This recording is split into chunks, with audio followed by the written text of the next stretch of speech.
1 week till March as the defending national champs, number 6 South Carolina Gamecocks, come to Nashville eyeing a late February SEC road win. They take on the Vanderbilt Commodores here on Senior Day, trying to peak at the right time. As we take a look at the SEC standings heading into this second to last weekend of play, South Carolina tied at the top with Texas, but because the Longhorns won that game in Austin for South Carolina, they have the tiebreaker for the 1 seed as of now. Vanderbilt Drew Maddox sits in 9th. They would play in day 1 of the SEC tournament if the season ended today. Yeah, this is a big game. I mean, both of these teams in need of a win. You got one competing for that top slot, and Vanderbilt obviously not only for their SEC tournament seeding, but for their NCAA tournament resume as well. Hi, everybody. Alex Gould, Drew Maddox. Really appreciate you all joining us today. Partner, should be a really fun one between these two. No better place to be than on a Sunday afternoon in Memorial Gym with the top-ranked South Carolina Gamecocks in town. Taking a look at some of these key players. First, for the Gamecocks, the sophomore homegrown out of Columbia, it's Malaysia Fulwiley. Malaysia Fulwiley has been a walking highlight for 2 years. You can see just the other night, 15 points. She's elevated her play the last 5 games, 13 points, 2 assists. She's playing her best basketball on the season. What more could we say about the fabulous freshman out of Somerset, New Jersey, Michaela Blake? She's done it all this season for the Doors. Incredible. 23.4 points per game, had 34 points against Oklahoma this past week. That was her 5th 30-point game on the season. She's the only freshman in all of Division I that is averaging over 20 points per game. You can see leads the SEC at 28 points. Look at what she's done the last 7 games. It goes on and on and on. Incredible what she is doing this season. She will start on the bench today, but don't worry, Doors fans. Shea Ralph making sure the 5 seniors get to start today. Really, I should say 4, because Sasha Washington, of course, out all season with an injury. Our 3 officials today, Melissa Barlow, Fatu Sissoko Stevens, and Teresa Stuck. Tip between Pierre and Chloe Kitts. We're underway. Join us for 40 here inside Memorial in Nashville on the SEC Network. You see Tahina Pau Sr. out of Oceanside, California, one of the best guards in the country. And right away, that was stripped away by Oliver, then off the hands of Sanaya Fagan, Sr. out of Ellenwood, Georgia. Shea Ralph's squad, they force a lot of turnovers. You may see a ton today. You take a look at the starting 5. Again, no Michaela Blake. She'll check in almost immediately, but you see Leilani Kapanis, Jordan Oliver, Ayanna Moore. They're trying to get her going today. And, of course, Camille Pierre, the other piece to the puzzle for the Doors, averaging over 20 points per game. Here is Pierre working on Fagan. Little turnaround. And that might have been partially altered that time by the 6'3" senior. Taking a look at the starting 5 under head coach Don Staley in her 17th season in Columbia. Tahina Pau, the senior. She's trying to get going here today as well. Only 4 points in the win over Arkansas, and that's going to be our first whistle of the day. That's a foul on the junior Chloe Kitts. Already a couple of things. I know you were covering a lot of information right there, but first of all, Vanderbilt averages the forcing of 21 turnovers, first possession. Great job there. South Carolina, one of the best shot block teams in all of basketball at 6 blocks per game. We saw that on possession 1. And then Vanderbilt, this is going to be a real part to the narrative of this game. Can they keep the Gamecocks off the glass? Great job in blocking out to draw that over the back foul. Jordan Oliver, really sweet spin move, left it short. Here's Pau. Gamecocks love to push. It was stripped away again. Last touch by Oliver, they'll say. Doors fans thought it was off the knee of Pau, but it will stay with the Gamecocks. Plenty of time to shoot 24 on the shot clock. There is Dawn Staley in her 17th season, 3-time national champ, 2017, 2022, defending national champs in 2024. And she was fired up about this one today. And there is Pau. Good start for the Gamecocks. Yeah, nice little out-of-bounds play there to get Pau already her 2nd shot attempt. When she gets going and starts making perimeter jump shots, this South Carolina team becomes very multidimensional. Yeah, Pau only 5 shot attempts in that blowout win of Arkansas, 95-55 on Thursday, as Pierre left it short. Here is Bree Hall, senior out of Dayton, Ohio. Pau into Chloe Kitts. Kitts got trapped. Good find as Pau made the cut, puts it in. Right now it's Tahina Pau 4, Vanderbilt 0. Yeah, it was two great cuts. First of all, the slip cut by Kitts set up the next cut that allowed Pau that nice shot there around the rim. The looks so far for the Commodores have been really good. Just not getting the basket to go as Jane Wappa checks out. And there is Michaela Blakes checking in. You see Shea Ralph, what a difference she's brought here to Nashville. Now in her 4th season at the helm, made the NCAA tournament last year for the first time in a decade. And right now projected as a 7th seed, should be comfortably in. She's just done an incredible job. We've said it this entire season. What she's done in 4 short years here to bring a winning culture and a winning mindset has been unprecedented. Really cool to see. But Pau off to an incredible start. Her 7th point after that 3-point make. Again, Pau had only 4 points in that win against Arkansas, and she'll tell you she wants the W at the end of the day, but just 1 of 5 shooting. Much better start. She's on fire. Again, she leads the door 7-0 all by herself. Here's Leilani Kapanis for 3. Couldn't get it to go. Pierre and Pau battling for the rebound. Pierre took it away from Fagan. Great hustle. Here's Blakes, bombs away. It's good. Michaela Blakes, her first shot attempt from downtown. That's what she's been doing all season long. That was all made because of the hustle of Pierre to go chase that loose ball down to create that 3-point make for Blakes. Missed trade that time by Hall. Rebound to Ayanna Moore. And thrown away. Pierre's got to try and hustle for it here. You don't want Pau to pick it up, and a smart play there by Blakes to let it go. So she forces an inbound. Yeah, looking for more to get going here. Really need, not only this game, but the next 2 remaining regular season games into the tournament. Need Ayanna Moore. That production from the perimeter is going to be crucial for this team. You can see Blake's inside, and that's going to be another turnover for the Gamecocks. That is their 2nd turnover of the game. Alex, that was a great job by Michaela Blakes because they had a switch there on the underneath out of bounds play, and it found Blakes matched up against Kitts, had a size disadvantage, but did a great job with some physicality to create that turnover. Pau tried to jump the route. Kapanis left it short, though. Raven Johnson Jr. out of Atlanta, so swifty. Fagan. New Hall was over there. Good catch by Hall. Driving the baseline. Hall tried to lay it in. Could not. Fagan got the offensive board. She was fouled, and she's headed to the line for 2. And that foul is against Ayanna Moore, the senior out of Milwaukee, Wisconsin. Her first. That is the team's first. I love well-coached basketball, and Coach Staley, nobody better, obviously, in the game. But right there was a subtle point, Alex, and watching that baseline drive and the skip to the corner, knowing that Bree Hall was there in the corner ready to receive that pass, that is rehearsed, that is practiced, and that is an understanding of basketball principles for the Gamecocks to create that foul. Sanaya Fagan, 79% free throw shooter. Katrina McLean, award watch list, right? That goes to the top power forward in the sport.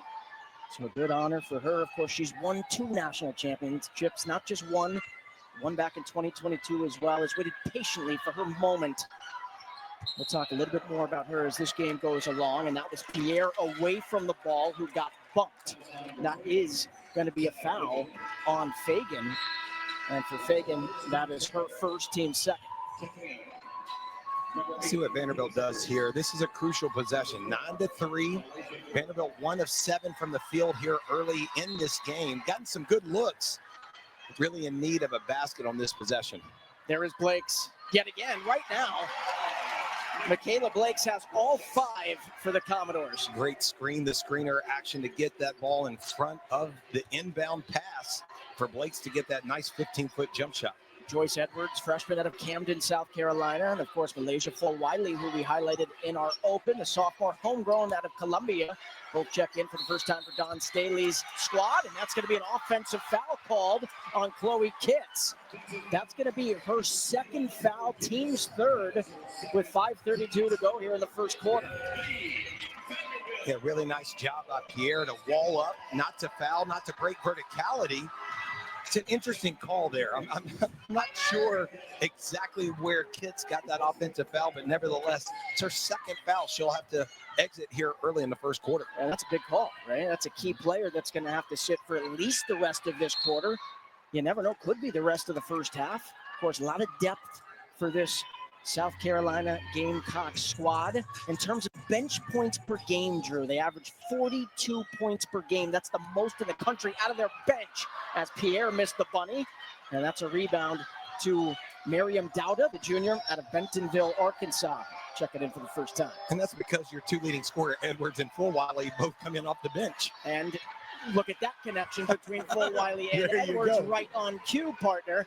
That's the first two of the game for Edwards. Edwards, just an acclaimed, incredibly celebrated high school career.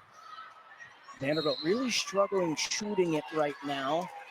They are 2 for 10 from the floor. Blake's is 2 for 2. The rest of the team is 0 for 8. The Gamecocks, number 6 team in the country. They lead by 6 here with 4:54 to go on the SEC Network. For Tahina Paopao, only 4 the other day. She's already got 7. Yeah, I think when you look at what has happened in the first quarter, South Carolina have been extremely efficient from the field, 4 of 7, 57%. And then obviously Vanderbilt, other than Blake's, going 2 for 2. Vanderbilt is a combined 2 for 10 because of the rest of the collective group sits at 0 of 8 here in the first quarter. What do you want to see here on this offensive set for Vanderbilt? I think, we saw Vanderbilt score from Blake's on the screener action. So look for Blake's or Pierre to get loose, maybe a screen and a rescreen. Nice little set there. That's beautifully done.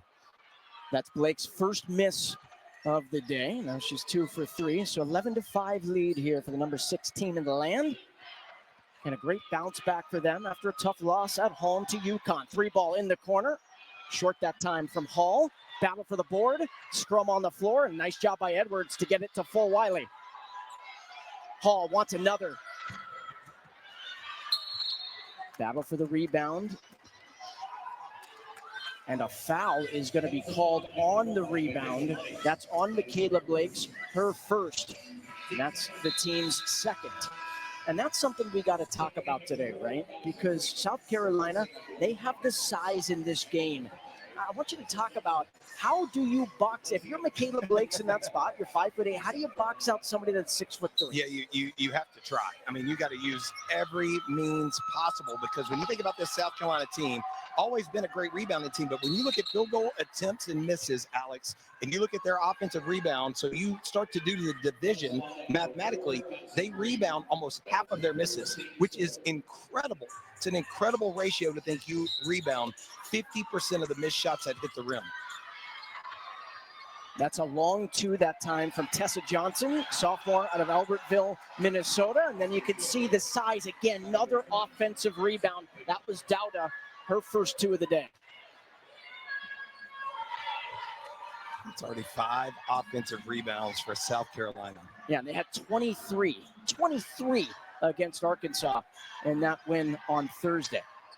Pierre looking for her first bucket, gets it. Really nice move from about 4 feet away. I love that. Vanderbilt goes to that isolation set. We've seen it all year. The right side of the floor, Pierre so comfortable on that side. Nice little soft touch.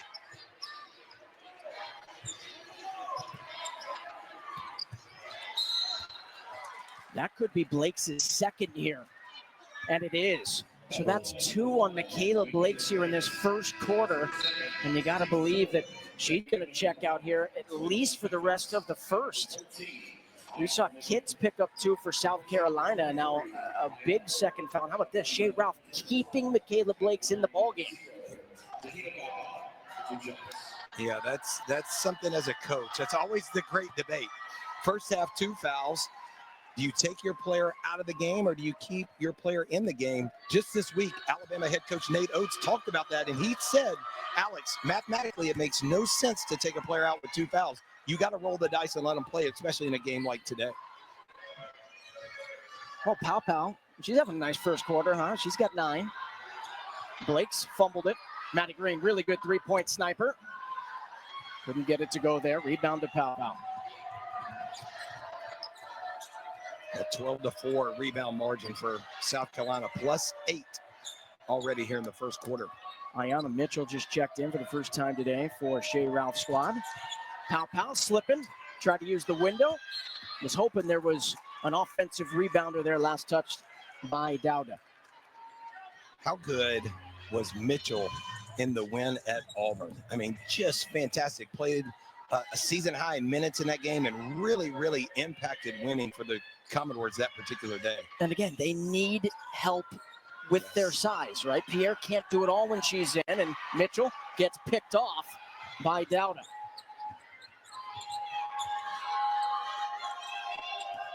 South Carolina shooting 38% right now. They're 5 of 13 from the floor, 1 of 4 from downtown.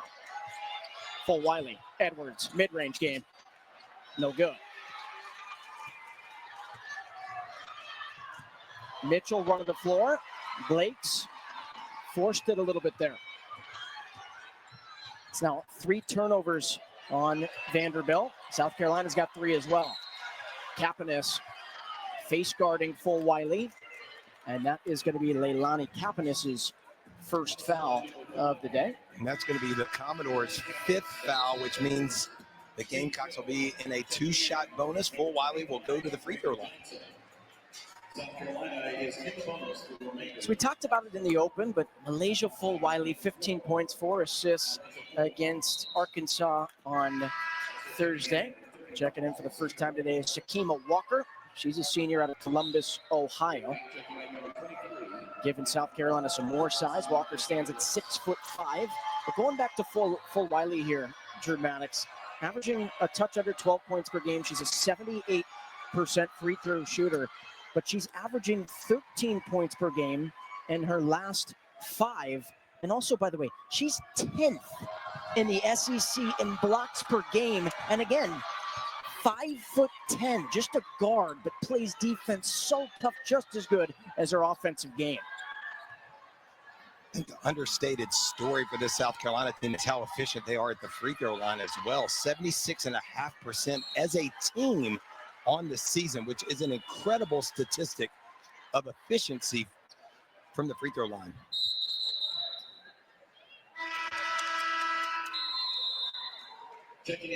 Jordan Oliver back in. Mitchell going to take a seat. South Carolina, they come in 24-3.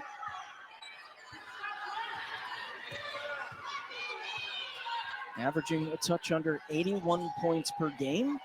That's 13th best in the country at 80.7. Johnson. And that's going to be a travel. It's fourth turnover for the Gamecocks. So sorry, Alex. That was great on the ball defense. That turnover was created by Maddie Green. Just tremendous pressure on the ball to create that turnover.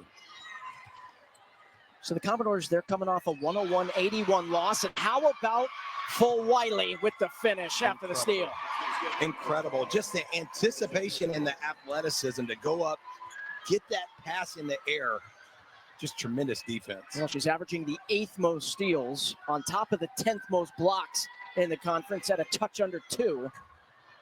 As Pierre tried to use her soft touch there, left it short. That's the second time today, Pierre, with a good-looking jumper, just left it a little short. Full Wiley, crafty all the way to the rack. And Shea Ralph has to call a timeout here with 1:12 to go in this first quarter. Number 12 taking over for South Carolina. So good. I mean, just tremendous move. She received the basketball on that left wing after she had just gotten that pick 6 turnover layup, but just an incredible job. You saw the confidence. You saw that she was ready to go and attack the basket. Watch the use of the dribble. Between her legs, nice efficient use, nice little screen up there by Edwards, but just a tremendous move by Full Wiley. The last 4 points for the Gamecocks. I love watching Joyce Edwards and Malaysia Full Wiley. The 2-woman game between them is just super sensational. And they both check in together, right? A part of that secondary unit. And Edwards, like you said, with that clear route, that allows Full Wiley to space there. Such a crafty play. And again, Edwards, just a freshman. Both from South Carolina as well. I think it says a lot about Don Staley, this program of really wanting to recruit the best athletes in the state Both of those players had tremendous high school careers and now continuing to do it for the Gamecocks. And I think every coach would tell you, right, you have to win the recruiting battle in your state, as Kapanis wins on that play there. Nice catch and easy two for her. It was a great set after the timeout. Got that cross screen diagonal for Kapanis to get that layup. Full Wiley tray is good. 7 in a row for her now. She is heating up. Full Wiley, a perfect 3 for 3. That was her first 3 of the game. She's up to 9 to match Pow Pow. Pierre used the window. How about that angle? What a soft touch. We love to see Pierre on that right side of the floor. I mean, she is so good on that side from about 15-foot mark and in. So shot clock is off here. 8 seconds left in this first quarter. Full Wiley, full of fire. Trying to find Edwards, got to heave one up at the horn and could not. So the Doors get a stand there to end the first quarter. But what a first 10 minutes it was for number 12, the player we highlighted in our open. Look at Full Wiley here, heating up the last 7 points of the quarter. South Carolina leads here in Nashville, 24-11.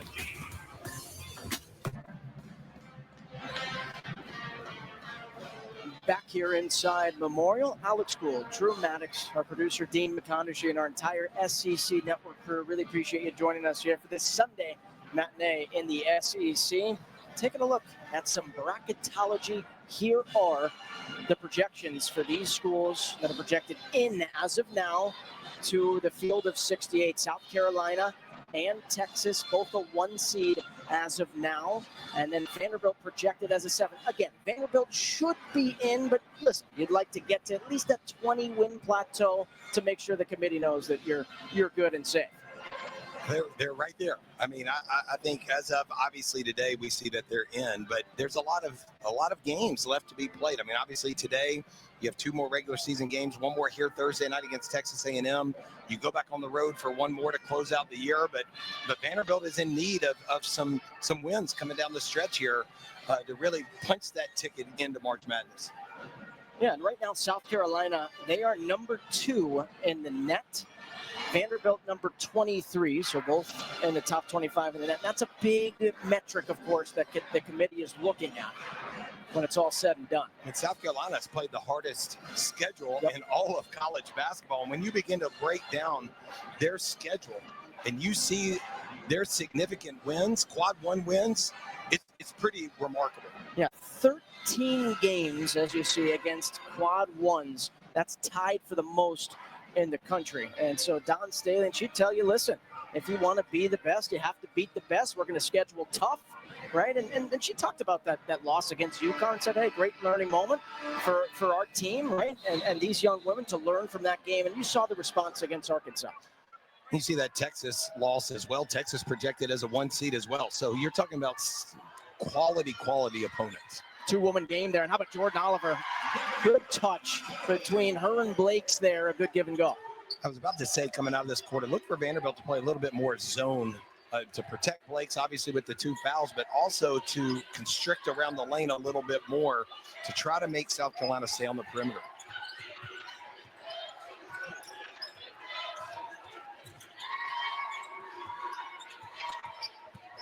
Raven Johnson tried to use the window, couldn't get it. Another offensive rebound. That was Walker. There is Edwards. She misses, tries to put it back up.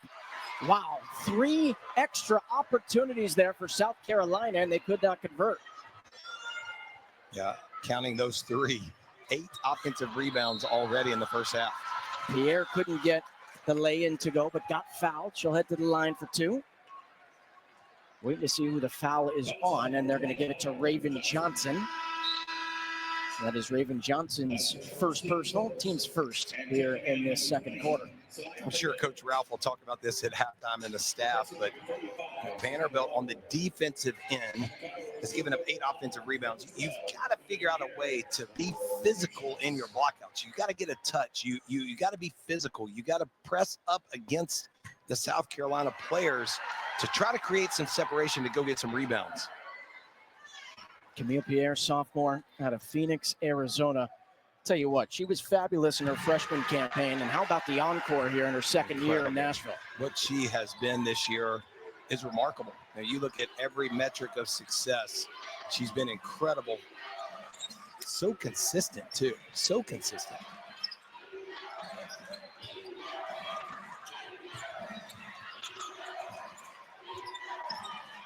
To just see what South Carolina, we've been talking about it, what they've done today and what they've done this season. They've been hungry on the boards. Great cross-court pass. That time by Joyce Edwards. Tessa Johnson couldn't get it. Another offensive rebound right on cue. Once again, that time it's Bree Hall. Just relentless on the glass. And I will say that's the difficulty with the 2-3 zone is finding those matchups to get good blockouts out of. But Vanderbilt in need of really going up and securing some rebounds.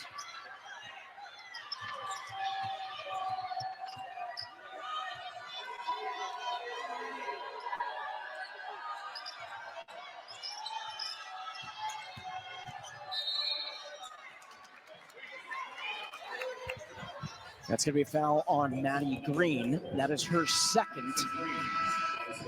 That is Vanderbilt's first foul of this second quarter.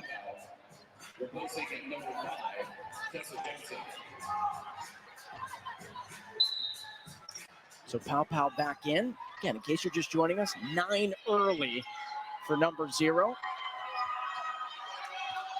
Pow went full volley in that first quarter, combined for what, 18 points? How about the pick here by Pierre? I know we just saw the Super Bowl a couple of weekends back, but Pierre missed the easy part of that play. And those are points you need against a team like South Carolina. Hall got trapped and shuffled her feet.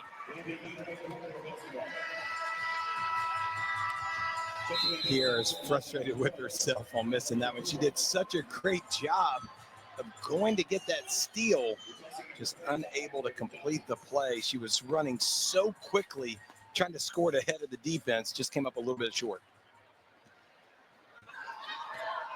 This possession, what are you looking for? You got to go Blakes. You got to get Pierre a touch. You see Blakes with the high ball screen. Nice job there of getting to the basket. Just came up a little bit short, but it's got to be Blakes and Pierre every time the next couple possessions. Capitas almost poked it away. Hall, good shot fake. Got Capitas in the air, could not convert. Blake's rebound. Doors have numbers here. 3-on-1, Maddie Green. Pow with the denial. That was 3-on-1 defensively for Pow, and then Capitas got it back. Great job by Vanderbilt to continue to pursue the play. Pow obviously with the incredible play. Vanderbilt continued to pursue the basketball to get that basket.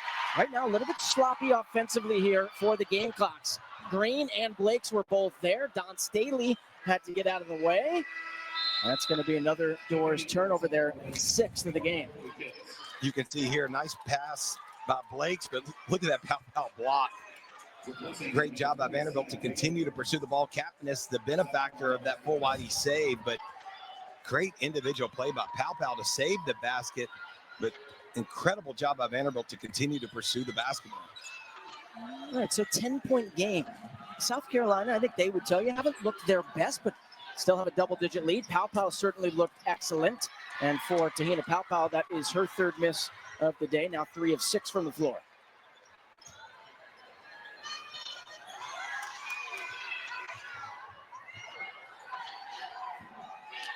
Kits check back into the basketball game too, but 2 fouls as well for South Carolina.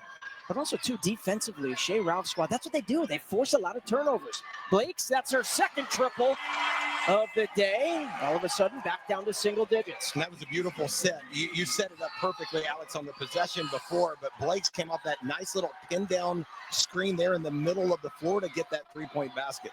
She's got a guard without fouling, though. Remember, she has 2 fouls. Blakes with 8. Kits, by the way, she's back in with 2 fouls. Edwards and Capitas with the tie-up, firing up the bench. We will stay here with South Carolina. They will have 7 to shoot, and there's 2 players right now, and Kits and Bree Hall going to the other side of the floor right now. 7 seconds on the shot clock as well to watch that on this underneath out of bounds play. Kitts right back to Pow Pow. Pow Pow with some space, finds Edwards. Good extra pass. Up and under move is good. That was fantastic by Pow Pow. Nice drive, and then Edwards with the patience. And then Pow Pow with the pick. Full Wiley. How about that? That's how quick it can happen. Converting turnovers to baskets. Great job by South Carolina. Pow Pow's been all over the court. I mean, block shots, steals, assists, scoring. Just done a terrific job here in the first half. Vanderbilt trying to settle down a little bit. Blake, step back, Jay.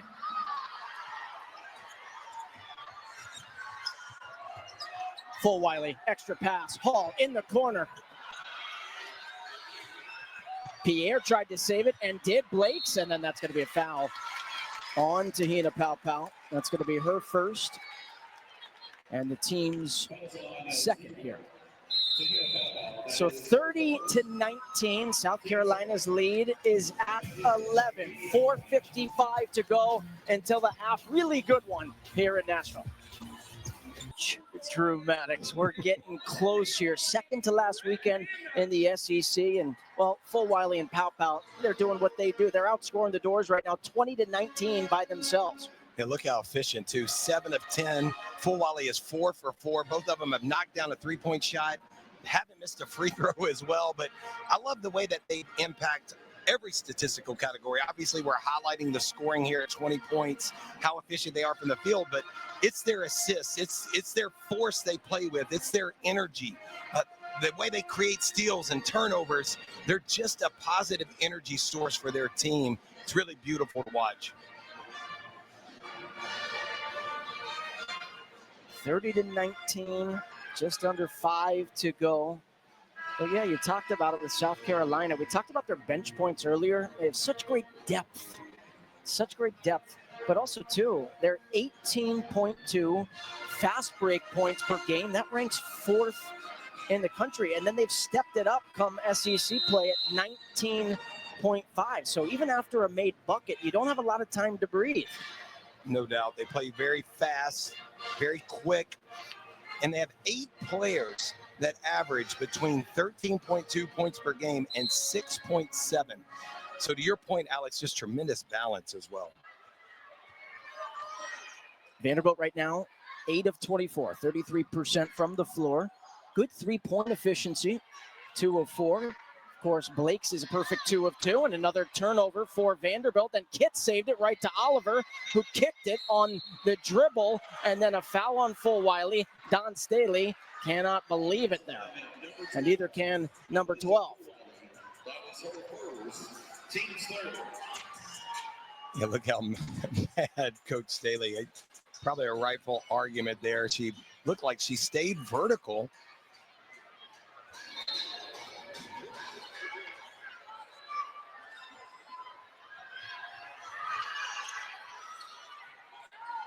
Mitchell back in. Maddie Green, step back 3 is denied by Edwards. How about the length from number 8? And now there's a mismatch. Pow Pow recognizes it.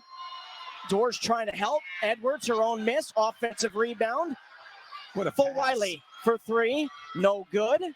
Edwards, another offensive board. That's 6 offensive rebounds for Edwards. And then Full Wiley hits the deck. Thought there was a foul here. No call. Listen, she'll take the 2, but I think she might have gotten bumped there. Incredible work from Edwards. 6 offensive rebounds. We saw 2 on that possession to save the possession to give Full Wiley those 2 points. Ayanna Moore looking for her first 3. Vanderbilt now shooting under 30% here this afternoon. Kitts, she can shoot it from out there. South Carolina just 2 of 10 from downtown today. Moore, shot fake. That's going to be a reach-in foul on Edwards.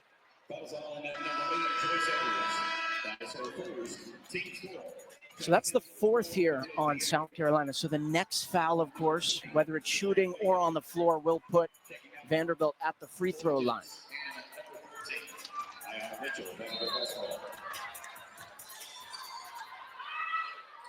Pierre How about that? That's not an easy shot. No, she's so good from that depth. But to your point, Alex, moving as a right-handed shooter to your left to have the proper footwork to get squared up and stay balanced, it's an elite level shot.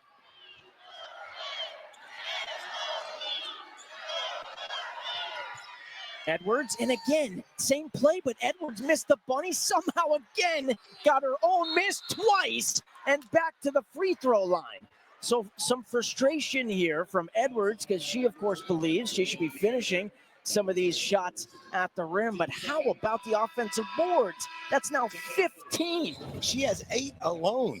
8 offensive rebounds, 13 total for this team. But Joyce Edwards, 8 offensive rebounds, just incredible job on the glass. So Edwards misses her first free throw, and that was her first of the day. She is 2 of 8 from the floor. She's got 4 points. But I also love, again, so crafty what Sanaya Fagan did on that play as Edwards misses both. Speaking of Fagan, she was battling for the offensive rebound, but committed the foul. I love what you were talking about, Alex. And we've seen it. Maybe we'll catch it the next time we see it. But that post player in the middle of the lane acting like they're posting up, but they're really setting a screen for the driver to get a layup.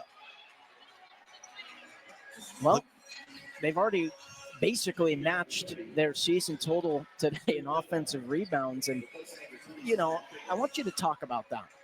I want you to talk about what it means, the pride you take when a shot goes up to try and grab that offensive board. Just talk about what that extra possession does to a team. Yeah, because we're already seeing it now. You know, if you look at what South Carolina has done on second chance points, it's been incredible. But 28 to 13 rebounds, 13 offensive rebounds. They're only shooting 12 of 34 from the field, so 35%. So if you start to lock off some of the extra chances that they're getting at the basket, Vanderbilt would have such a better chance to cut into this margin of 11. Leilani Kapanis, one of the 5 seniors that was honored before today's game. She goes 1 of 2 from the line, a 75% free throw shooter. But Kapanis, she doesn't get enough credit for what she has done defensively this year for this Commodore club. I just love her energy. I've enjoyed watching her this entire season. She brings so much to this team. Tessa Johnson, pow. Boy, I think she was looking for Dowda there. Scramble for the ball. Somehow Full Wiley couldn't even see her from our vantage point. And the easy lay-in for her. That was Edwards to Full Wiley again. So lead back up to 12. Maddie Green, really efficient three-point shooter. Couldn't get one to go there. And then how about Maddie Green after the miss? Green going straight up, and a foul is called on Tessa Johnson. Great job by Maddie Green not to give up. She misses the three-point shot. Getting back in transition, does a great job of getting that steal. And then I love the way she drove at the defender. Look at this, nice anticipation. Drives the basketball hard at Tessa Johnson to create that foul. Great job by Maddie Green.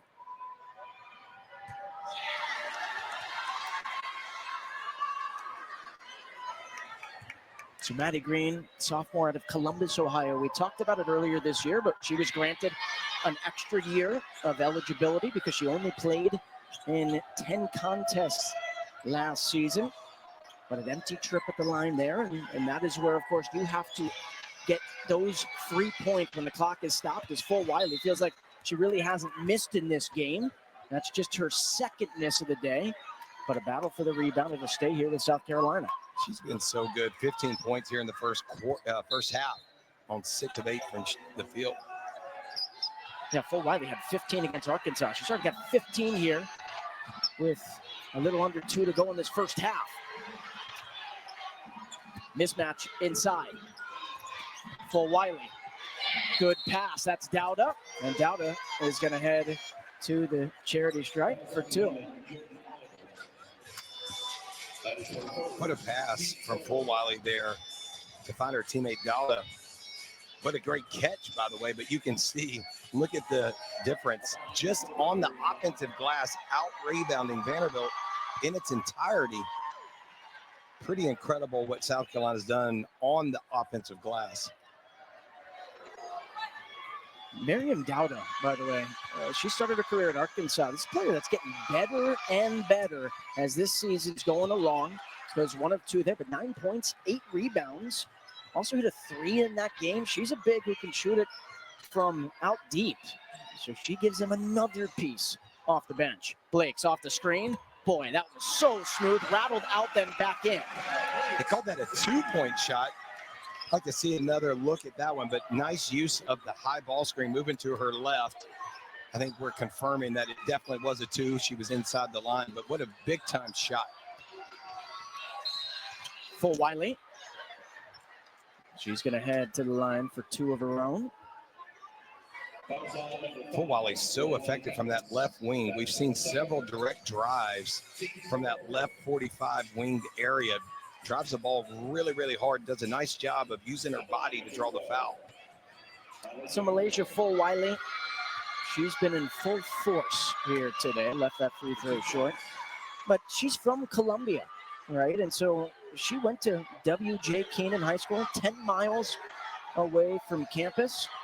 And all she did in her first year was become the SEC Tournament MVP and an All-America third-team selection in year number 1. And she's followed it up with a really strong sophomore season. Green shuffled the feet.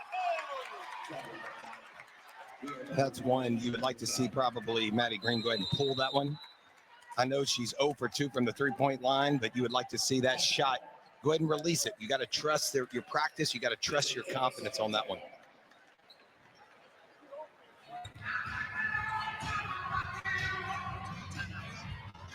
So timeout taken here.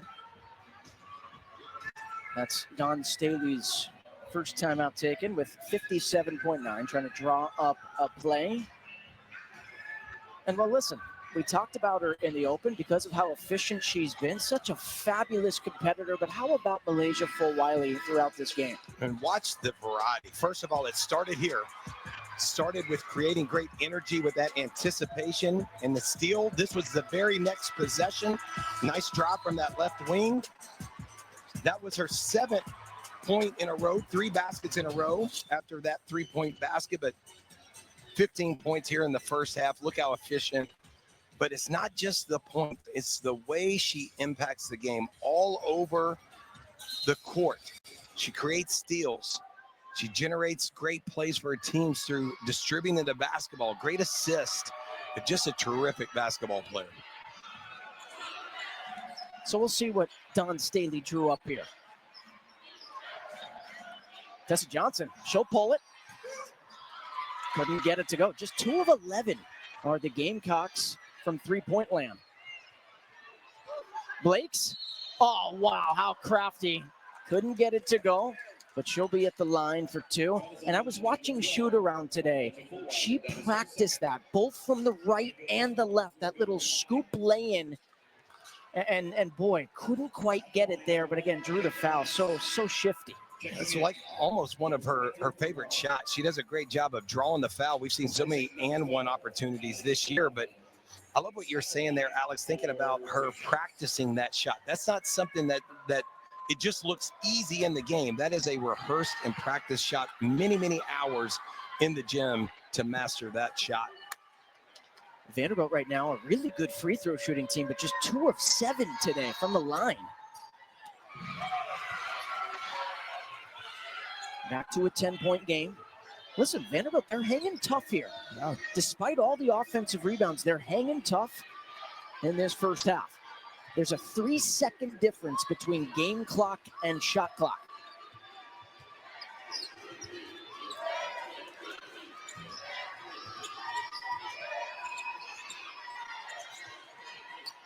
Pow. 5 to go. Has to make something happen. Pow. Little fadeaway. No good. Battle for the board once again. It's on the ground. Pierre, Blake's. Not enough time to get one off, and that is how we end our first half here in Nashville. Vanderbilt only down 10 points after a plus 16 rebound margin for South Carolina. They have to feel good, only down 10 going to the half. Really, remember, she had a game-high 34 against Oklahoma in that loss.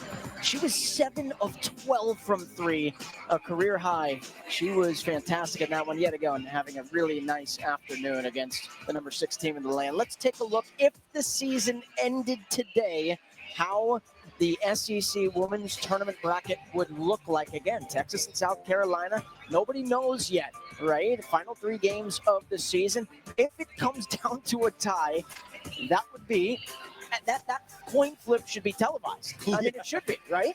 It reminds me of like the scene out of Friday Night Lights. Right. You remember when Billy Bob Thornton goes to the diner, and, it's like everybody's watching that coin flip hit the ground, and it would be a must-watch TV segment to see that coin flip. And that was a 3-way tie. That was a 3-way tie. They had 3 coins. But how about this, Alex? When you look at that bracket, the impact of Oklahoma and Texas coming into the league this year, both have been terrific. Yeah. But the play of Kentucky, I think Kentucky is one of those teams you do not want to play if you see them in your March Madness bracket. I'm going to be honest with you. I'm not sure if you want to see any of those 16 up there. It's just such a strong league. We talk about them every single year. It just feels like it's stronger and stronger as the years roll along. But all right, 35-25. Back to this one. Final 20 minutes. Get ready for the start of the third quarter. Let's start with Vanderbilt here. They're down by 10. What do you think Shea Ralph was talking about in the locker room at half? Definitely talked about block out rebound. You got to keep South Carolina off the glass. I think number 2 is trust the shots that we get in the offense. Like, don't hesitate. We saw Maddie Green with that travel. Like, if you have a shot, it presents itself. Trust the work. Trust what we do. Trust that you're going to make the shot. The work will come and produce and harvest for you. And on the South Carolina side of things, again, out-rebounding Vanderbilt 31-17, 14 offensive rebounds to 3. What do you think Dawn Staley was talking about? I think she's talking about execution from the perimeter, 2 of 11 from the three-point line. I'd like to see a few more of those shots get knocked down. Shoot with confidence, run our offense, make sure we execute on that end as well. Pierre, little shake and bake with the right. How about that? So smooth from number 12. It's a great start. Pierre now with 9 points, but I love seeing Pierre on that right side. She's so effective in those isolation drives. Pow. She's going to say, listen, if you'll give me the lane, I'll take the floater. Couldn't get it. Battle for the board. Jade Waba. Saw her early in that first quarter. And now seeing her early again here in this third. See if Moore or somebody from the perimeter can get a shot. Good steal by Pitts here. Yeah, we saw the Pow pick earlier. That was the Pitts pick. More like a free safety. Pitts, who's playing with 2 fouls. Step back, Jay. Left it short. Yeah, Chloe Kitts had to play with 2 fouls there in the first half. Both her and Blake's got 2 halftime with only 2 fouls. Blake's created some space. Pierre, take the long 2. How about that? A perfect 2 for 2 to start this third quarter. I like the point of emphasis coming out of halftime to get Pierre the basketball. We've seen it on both possessions. 4 quick points here in the second half.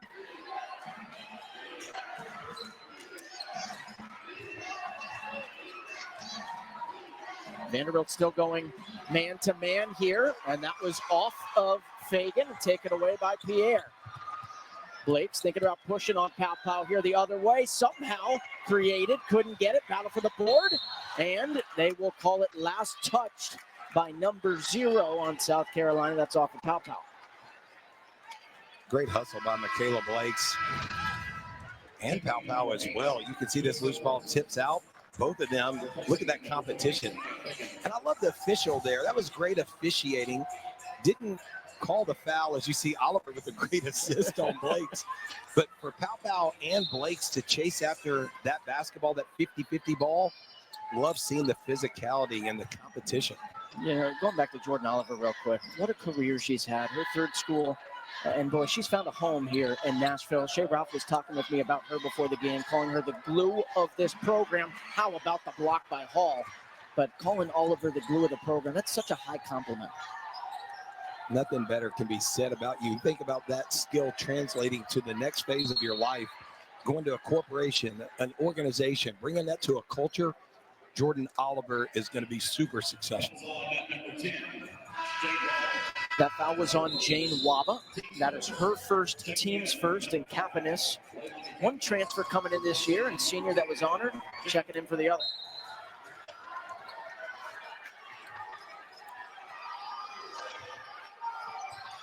Ayana Moore trying to go for the pick, got the steal. How about the little toss play to Pierre? And Pierre up and under, couldn't get it. Boy, that would have brought the house down.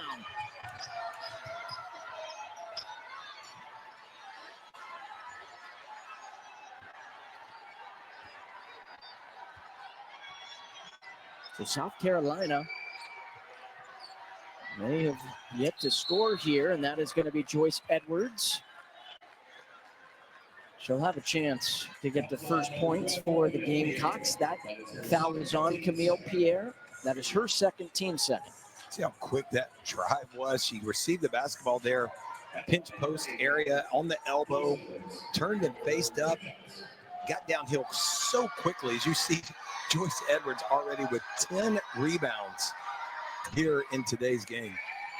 Yeah, Edwards, the number 3 ranked recruit in the class of 2024, Gatorade National Player of the Year at Camden High School, about 35 miles from Columbia. But also, by the way, a really stellar soccer and volleyball player. And I asked Dawn Staley today, I said, hey, coach, I said, has she showed you her soccer or volleyball skills? And she said, yeah, every time she goes up for a block and gets one. Wow. That's impressive. A 3-sport athlete in high school and still the Gatorade Player of the Year. Incredible. Talk about multitasking, right? It's incredibly, I mean, just to think how talented you must be. She's such an impressive talent, and Dawn Staley raved about her. Says she's so competitive, but so fun and such a joy to be around. And speaking of Edwards, got the steal here. Didn't need that volleyball spike block. Are they going to count it? They will. They're going to say it was not on the floor. Now we'll get a discussion here.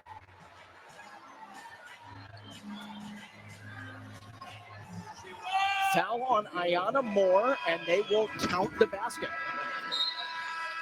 See, first of all, it starts with South Carolina creating that turnover, but Joyce Edwards, look at that slow step. Nicely done.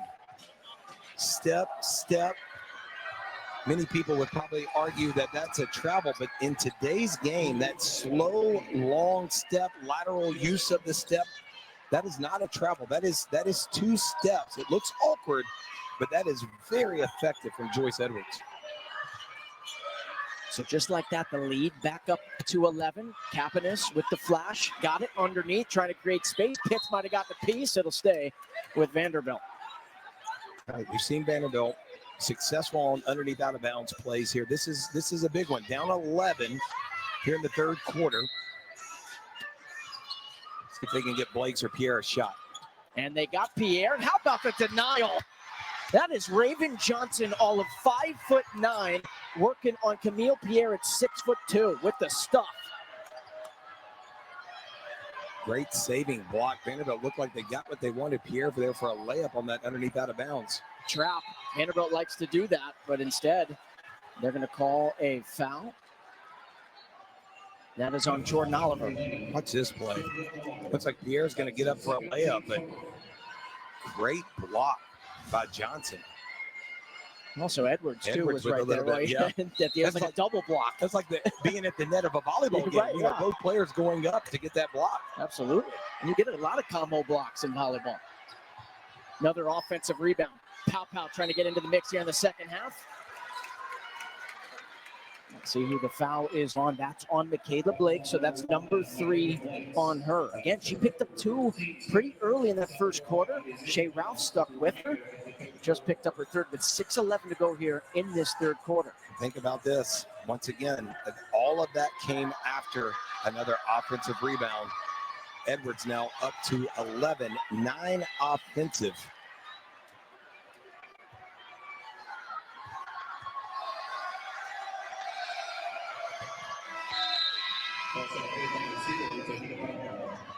Well, in case you're just joining us, 41-29, Vanderbilt cut it to 6 a moment ago.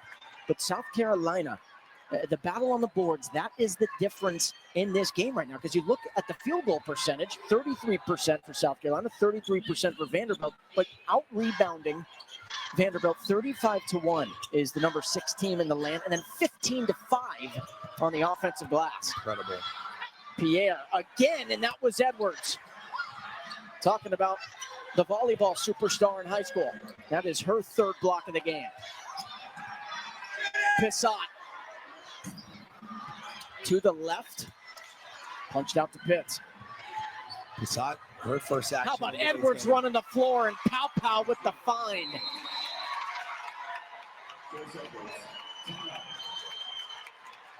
Timeout, Shea Ralph, 43-29. Vanderbilt trying to stop the momentum here. How about Pow to Edwards? Edwards over Pissot. 14-point game, 5:35 to go in the 3rd. 43-29. South Carolina on an 8-0 run. Doors cut it to 6, back up to 14 for the number 6 team in the country. Listen, we know, Drew Maddox, about the national championships, the Final Four appearances for Don Staley's squad. But how about this stat I picked up in the game notes by Diana Koval, the SID for South Carolina, who's been the right-hand woman with Don Staley in their 17 seasons together. How about this one? South Carolina, they've been ranked in the AP Top 25 every single week since December 10th of 2012. That's 4,458 days, 12 years, 2 months, 13 days. The last time that South Carolina, Drew, was not ranked in the top 25, the New York Giants defeated the New England Patriots for the 2nd time. The Minnesota Lynx were WNBA champs. Tina Charles was the MVP. The Walking Dead was smashing records. And get a load of this one. The Encyclopedia Britannica broke away from print editions of the Encyclopedia and moved to fully digital. One of the biggest and most shocking announcements of all time. That was back on December 2nd of 2012. Wow. Well done, Alex Gold. Well done. That's fantastic. All that to say, you're talking about world-class success. I mean, at the highest level, what Dawn Staley has done with this basketball program is astounding. And it should be pointed out that the success that she has, yes, it goes back to all of that you said. Well done, my friend, through your research. Well, again, a big shout out to Diana Koval and just picking up the AP Top 25 nugget. And I said, let's see what was happening. I can't believe 2012 was 13 years ago, Drew. That was another thing I was looking at. I said, come on. 13 years ago. 13 years. Where were you 13 years ago? You start to think about that. Yeah, it's a long time ago, but it's not that long of ago. I was a freshman in college. Now you know how old I am. Another offensive rebound, and Edwards cleans it home. The lead, the largest of the day for South Carolina. It's up to 16. And again, second chance opportunities. Yeah, Vanderbilt, 0 points the last 4 minutes and 10 seconds. South Carolina with a 10-0 run here. What do you want to see here offensively after this foul? That's going to be on Pitts. Or Kitts, excuse me. That's going to be her 3rd. So Kitts picks up the 3rd. 45-29, 4:23 to go here. Vanderbilt trying to find some answers when we come back.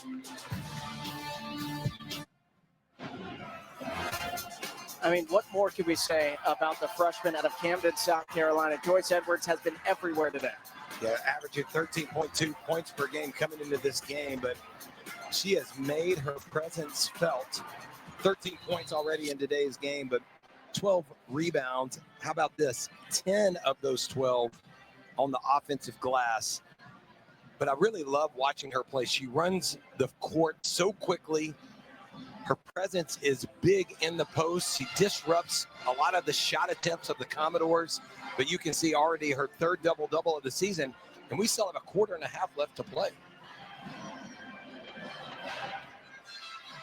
What answer does Vanderbilt have? You see Don Staley, and listen, Vanderbilt gave them a fight in the first half, and then for the first 2 or 3 minutes, they punched first. But again, South Carolina, they're able to withstand and counter punch back. Now back up by 16. Shea Ralph, what do you think she's setting up here offensively? We got to get Blake's a touch. Still hasn't scored here in the third quarter. Saw that the screener play that we saw in the first quarter where Blake's had her first basket, but I think Anna Moore's got to get going. Pierre and Blake's got to be aggressive, but I like seeing that from Moore. Has 0 points in today's game, only 3 shot attempts. So I like right there. She drove the basketball with a lot more force, a lot of confidence, like she was not going to be denied, and did a good job of drawing that foul. So the foul on Edwards, that is her second, team second. And for Ayanna Moore, one of the best to ever put on a Commodore uni. Senior out of Milwaukee, does have 1 year of eligibility left if she wants to use it. But she has been an amazing competitor, and that's another player that Shea Ralph highlighted during shoot-around as Kapanis almost tied up the ball there to get it back, but said, Ayanna Moore, right? Ayanna Moore was here right as Shea Ralph was coming in, and those two together have really helped build something.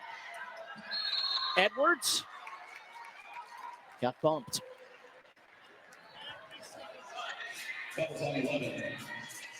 Edwards, great patience right here in the post. Nice little post feed there, but going against Pierre, maybe got away with a little bit of a hook right there, using that elbow, but nevertheless, a great job creating that foul.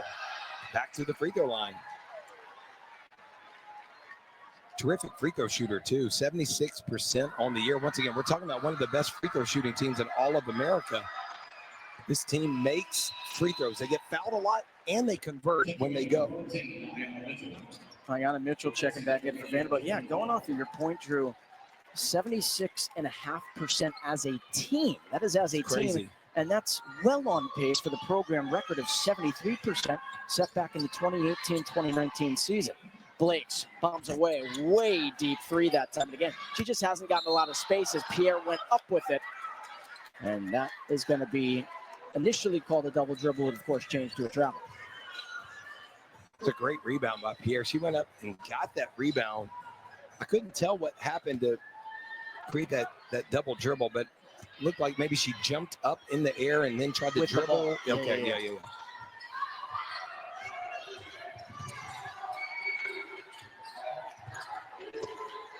Full Wiley shake and bake. Tried to use some English there.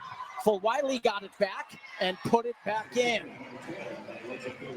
Just imposing their will. Vanderbilt now up to 0 field goals over a 5-minute period. And South Carolina continues to stretch out this lead. And that's just what South Carolina's swarming defense does to opposing teams. You see it here again. Flanagan into Maddie McDaniel in for the first time. And the freshman out of Upper Marlboro, Maryland, the Bishop McNamara graduate, gets her first 2 of the game. Had 2 against Arkansas to win on Thursday.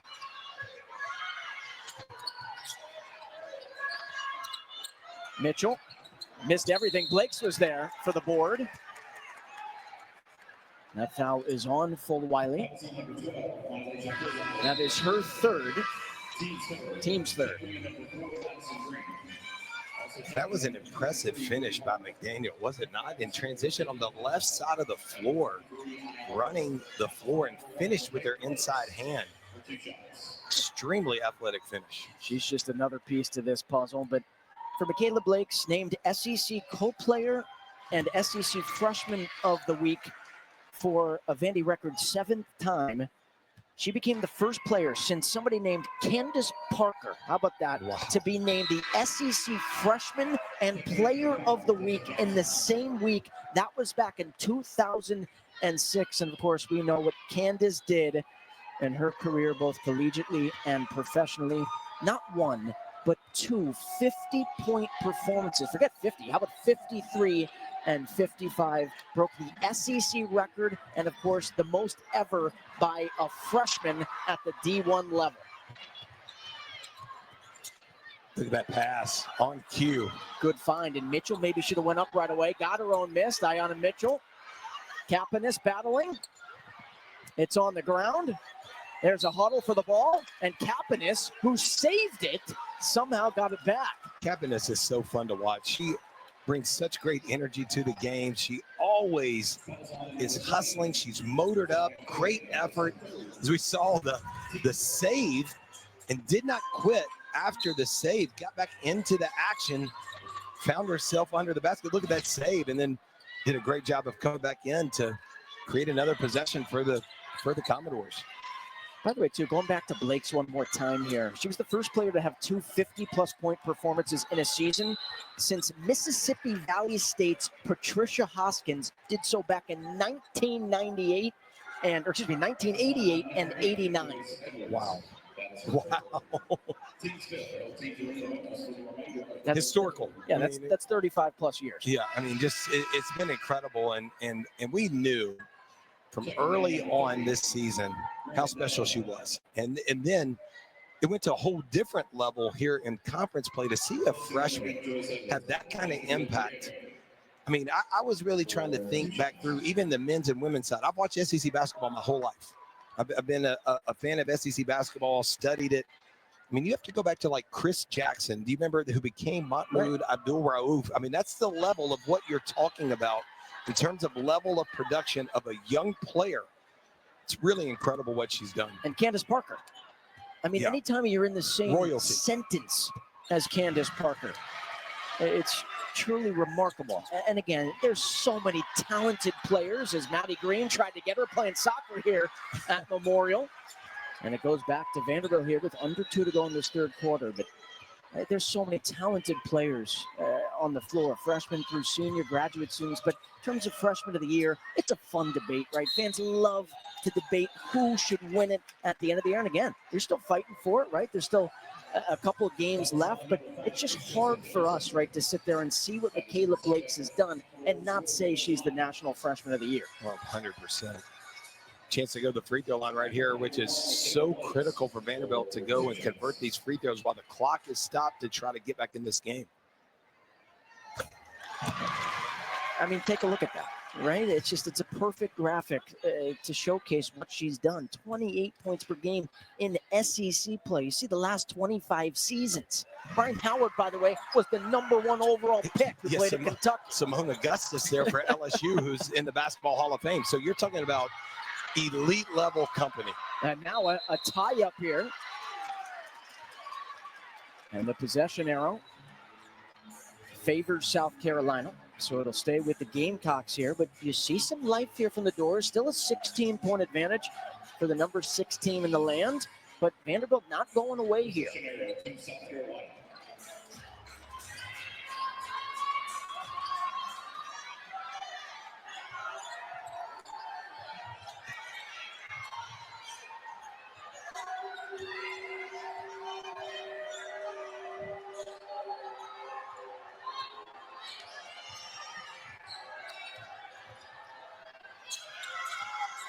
Tessa Johnson driving.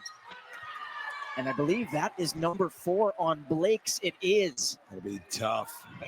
Vanderbilt doing a good job of getting back into this basketball game with Blake's now with 4 fouls. Coach Ralph is going to have to make a decision to keep her in the basketball game. Great job, by the way, by Tessa Johnson to drive right at Michaela Blakes, knowing she had 3 fouls. Did a good job of drawing that 4th foul.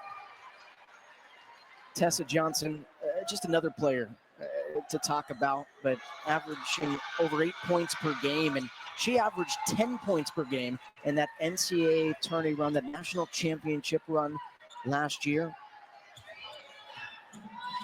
She was just the 4th freshman in the last 25 seasons to lead her team in scoring in that national championship game. Had 19 points versus Caitlin Clark in Iowa.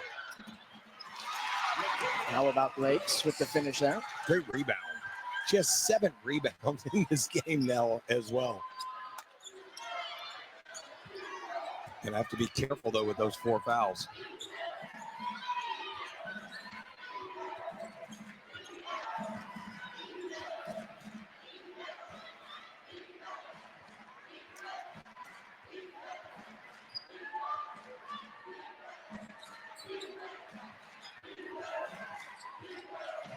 McDaniel, Johnson just raving about her. And how about that on cue from the corner?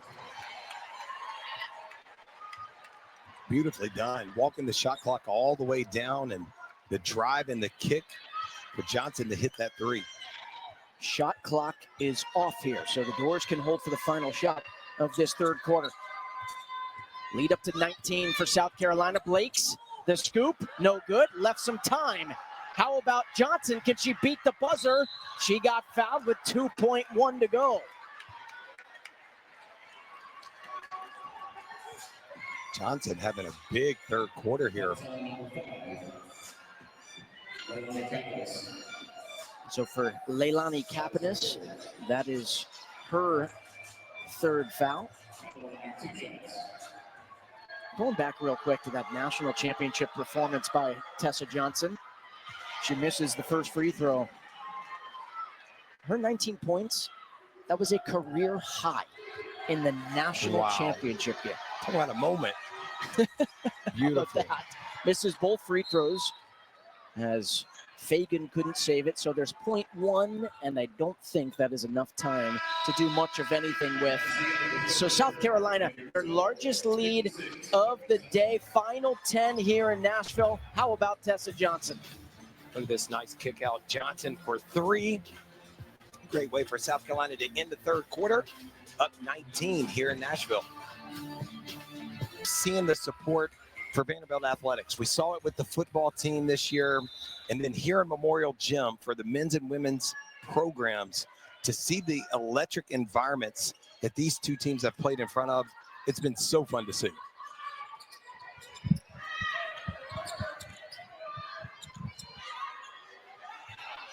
So start of the fourth quarter here. Vanderbilt trying to cut it to maybe 10 or so, Drew, at about the 5-minute mark if they can keep themselves in this game. Kapanis got some space, used the window, couldn't get it. Offensive rebound. Still working so hard, showing up and showing out as number 5.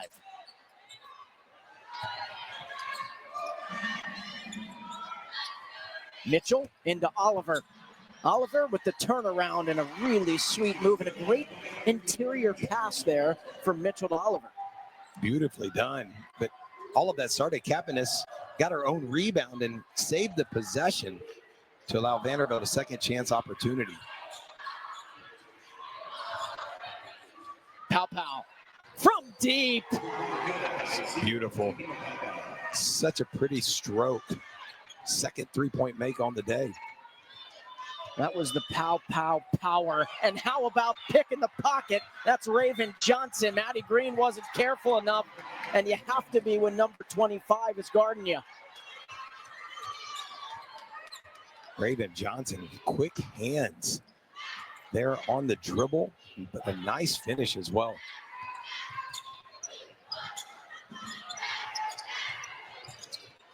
Mitchell throws it away. Pow finds it. Edwards, too easy. Edwards is so good in transition. You see how fast she runs from the defensive end to the offensive end. Such a great job of sprinting the floor.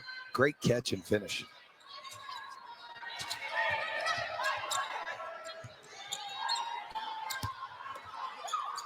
Mitchell, turnaround is good. Count the bucket and 1.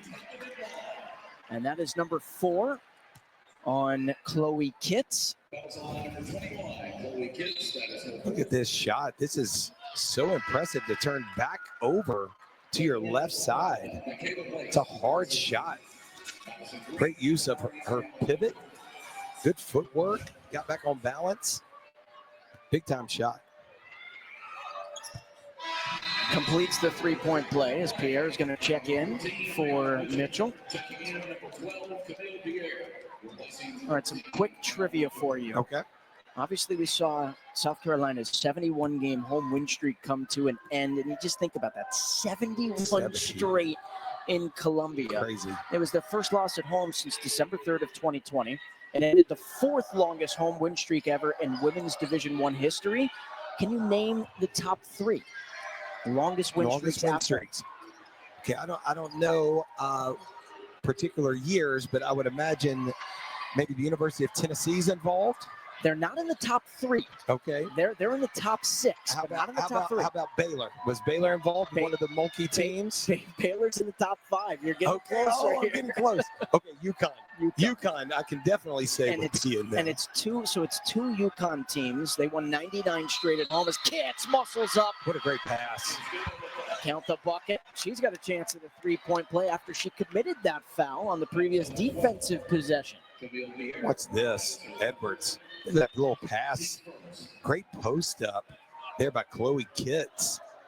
Great catch and finish. So Kits to the line. But just to finish out this point real quick, UConn 99 straight. 99. They just missed the century mark from 2007 to 2012. And then right after that, from 2013 to 2019, they won 98 at home. And of course, Shea Ralph was on the staff for both of them. And then Stanford won 82 games. That was also ended by UConn from 2007 to 2012. So Stanford was that third team. Of course, another terrific program. But just to highlight, Don Staley, of course, was a part of the 4th longest, and it just came to an end, but super, super cool to see. And they started their own streak on Thursday. And then Shea Ralph was a part of the top 2 biggest when she was an assistant, of course, under Gino Auriemma when she came over from Connecticut. All the intertwined storylines. So cool. That's called 3 second? Yeah, 3 seconds. 3 second call. Yeah. That is a rarity. So 65-44. Still time left, but South Carolina, they're looking at win number 25. Moore, right in the face of Pow Pow. A little too strong.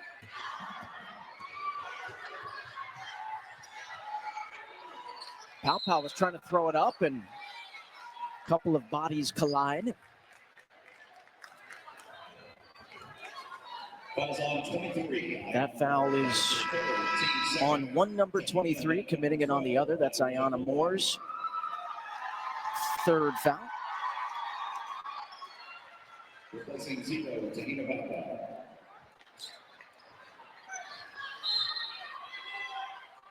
You know, for Vanderbilt, tough loss against Oklahoma. Yeah. Right? In Oklahoma, they're so good offensively. They were electric in that game, scored over the century mark. And South Carolina, this is 2 really tough teams back to back. 2 top 16 teams. As Camille Pierre, by the way, just got it picked off, but that rebound gives her a double-double today. So another good effort for number 12, who has 14 points and 10 boards today. Take a look. And that's her 14th double-double of the season. Almost averaging a double-double as well, 9 rebounds per game. As you see that easy out-of-bounds play to Kits. Nice little toss and finish. That was like the schoolyard play, wasn't it? It's like make eye contact. You know, it's like the quarterback that goes up to the line of scrimmage, sees a wide receiver, and like winks at him. Right.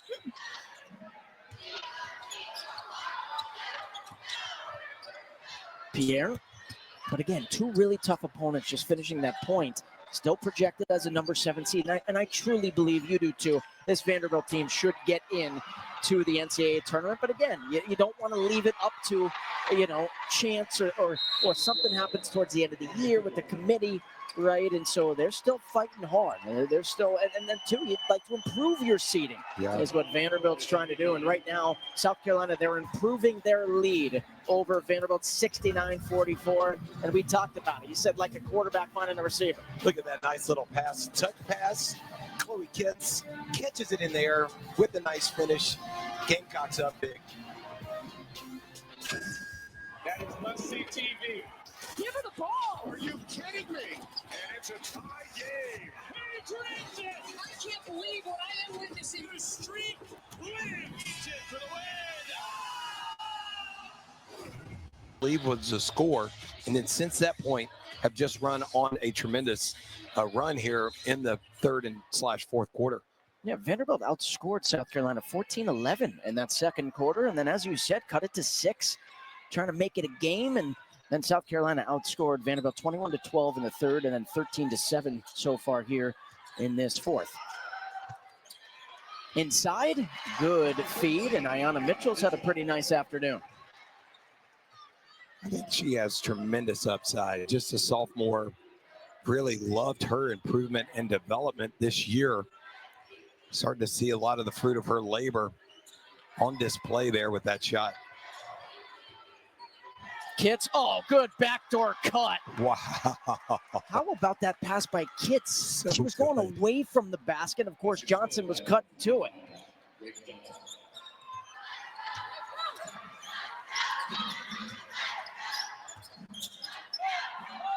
For Raven Johnson, she's got 4 points today.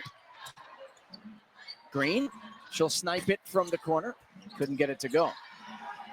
But Full Wiley, we highlighted her in the open. She has 19 points to lead the way for South Carolina. Edwards with 17, Pow Pow with 13. And on the other side of things, Blake's has 17. Woo! As a three ball goes, and Full Wiley has been so full of fire today, now up to 22. It was a long, deep three-point attempt. Beautiful shot. And trying to take it away here on the other side. Watch his shot right here. Gets the handoff from Kitts and without hesitation, jumps up and makes a 25, 26 footer there with ease. Full Wiley's just been terrific. 22 points, 9 of 13 from the field, 2 of 3 from three, 3 rebounds, multiple assists, turnovers, and then steals. It's done a great job. And if you're wondering about her career high, she's 2 points off of her career high. She had 24 against LSU last year. That was on March the 10th. And listen, Full Wiley always plays her good basketball. Feels like each and every day, but something about, February, calendar flipping to March, she really kind of flips the script even more. She's such a gamer as number 12. In the last 5 games, increased her scoring output, increased her assists. We talked about her blocks and her steals and the impact there, but we're starting to see that trend. And then with today's game, 22 points. She scored a variety of ways. We've seen 3-point makes, mid-range, drives, finishes in transition. So getting it multiple ways to get to 22 points. So South Carolina projected at a 1. Vanderbilt projected at a 7. Who knows? These two could meet in the SEC tournament again coming up in a couple of weeks. Could meet in the NCAA tournament. Deep tray. Boy, that was a heat check there from Full Wiley. She was feeling it. She was thinking career high.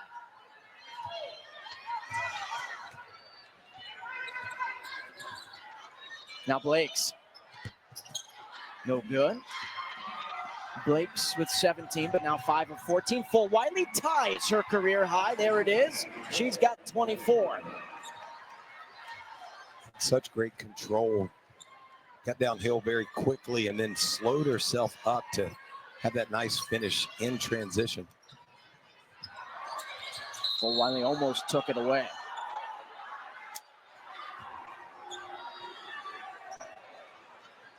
Full Wiley had 4 fouls, and now we'll wait and see. No, it's not going to be on her. It's going to be on Adele Tack, the redshirt freshman. Seeing her for the first time out of Grand Prairie, Texas. But Dawn Staley, she's got to love what she's seeing here from her South Carolina Gamecocks today. And she said so much to learn about that loss against UConn, right? Challenge the team. They did what they needed to do, of course, against Arkansas. And the same thing here today against the Doors. Steve Blake's with that long finish. Does a great job of getting close to the rim and then extends with that right hand. Does a great job of drawing fouls with that as well. But I think the story of this game has been the second half defense of South Carolina and then the conversion into the offensive end. Obviously, Full Wiley, we know, with 24 points, but Edwards has been tremendous. Pow Pow's been tremendous as well. But collectively, their team defense in the second half has just been suffocating for Vanderbilt to figure out how to get any sort of production.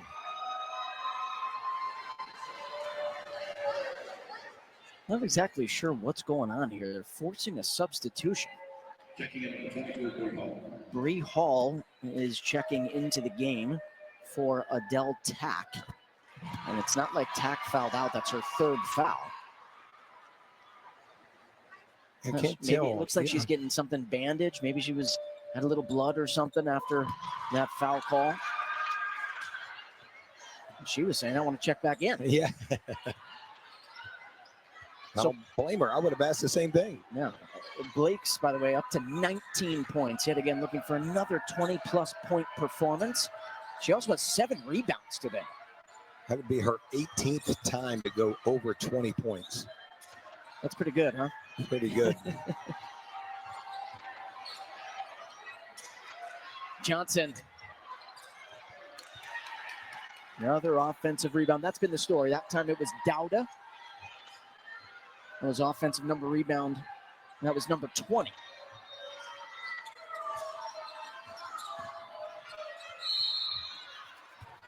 Foul called. Free throw line coming up for Hall. That on number 14. That is her first team save.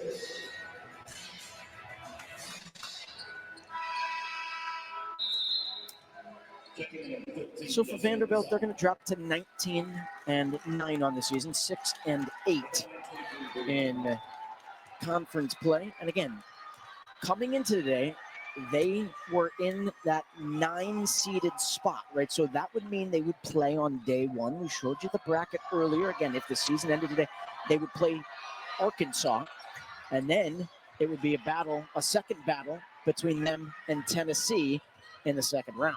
Ooh. How fun would that matchup be? And again, still 2 more games left for both of these schools before the SEC tournament starts. I'm just trying to check in to see. So Tennessee did wind up winning that game against Florida. It was a tough one. They were down right around halftime, but won 86-78. And so that's a big result because now Tennessee is 2 games up in the standings on Vanderbilt. Michaela Blakes with a nice ovation here. Another wonderful performance for number 1. I know she's frustrated because of the result for this team, but 19 points here this afternoon. Impressed by South Carolina. I've watched them multiple times on television, but sitting here courtside, seeing their length, their physicality, how good they are collectively, defensively. We know they're going to believe they can win every single game, but awfully impressive to watch them here at courtside and to see the way that they can impose their will on their opponents.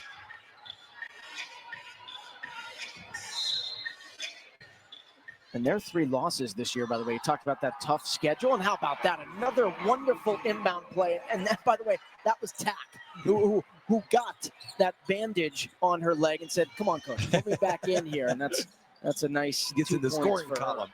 But there are 3 losses for South Carolina this year. They've been tested. UConn, Texas, and UCLA. That was back in November in Los Angeles.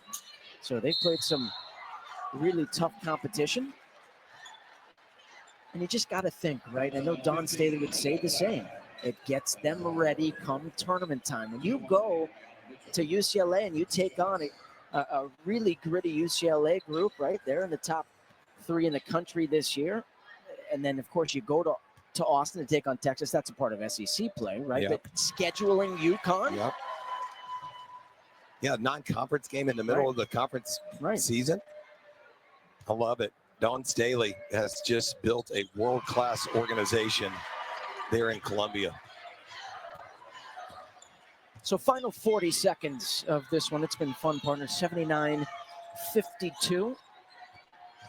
Our player of the game, by the way, will be, and how about that, from McDaniel. That is Maddie McDaniel flexing a little bit, and 1 finish. She's got a chance at a 3-point play. Great job of using that hot ball screen. We've been talking about Blake's with that one-handed finish. Look at that. Never touched the basketball with her left hand. From the dribble to the finish with a one-hand finish. Really, really well done. Our player of the game will be Malaysia Full-Wiley, the sophomore, the hometown kid. So we will get the chance to talk to her. Tied her career high today. She was excellent, and so was the rest of this South Carolina club.